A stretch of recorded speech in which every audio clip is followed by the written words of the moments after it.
Hi everybody, I hope you're all doing well. Welcome and welcome back to my channel. If this is your first time here, welcome. My name is Triza, and if you're a returning subscriber, welcome back and thank you so much for subscribing. So guys, in today's video, this is a part 2 of my culture shocks here in Lome, Togo. So if you've not watched the part 1 of this video, please go check it out. I will leave the link of that video in the description box down below. And if this is your first time here and you've never seen this beautiful face, I will leave a get to know me video in the description box down below. And yeah, go check that video out and get to know more about me. And thank you guys for the 700 plus subscribers. We are almost hitting 800 and we are road to 1000 subscribers. Thank you guys so much for subscribing. So yeah, let's get into the video. The first culture shock I'm going to talk about today is the piercing of baby girls' ears.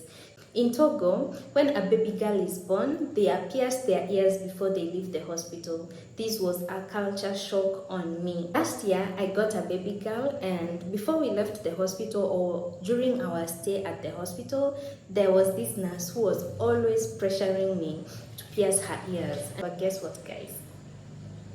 This girl here didn't give in to the pressure. Till now, my baby is not yet pierced, and sometimes people think that she's a boy, especially those people who don't know me, you know. So they're like, is she she's a boy? I'm like, no, she's a girl. And they're always like, why haven't you pierced her ears? And I don't know if you guys have noticed that my ears are also not pierced. So the other question they always ask is if it is about my religion or the church I go, that's why my ears are not pierced. And I'm like, no, it's just myself. I don't want to get my ears pierced. And yeah, so that was another culture shock. So the other culture shock I got is that people here drive on the right side of the road. When you compare that to Kenya, in Kenya we drive on the left side of the road. Right? So that was a culture shock on me. Till now, sometimes when I'm driving, I'm always like, am I on the right side of the road? But at least right now, I'm getting the hang of it. So cars here are left-hand drive. So you keep the right side of the road. Makes sense? So another culture shock I got here is that there are no churches which have English service. Anyway, I've not yet found a church which the services are in English. So if you're in Lome and you know a church where I can attend an English service, please let me know. Here the church is always in Eve, in Kabie or in French. So yeah, this was a bit tricky for me when I came because my French wasn't good. Of course, I don't speak the local languages, but right now, yeah, I attend the French service. So another culture shock I'm going to talk about is school.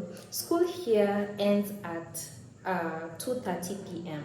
compared to Kenya where children stay in school till 5, and on Wednesdays school ends at 11:30.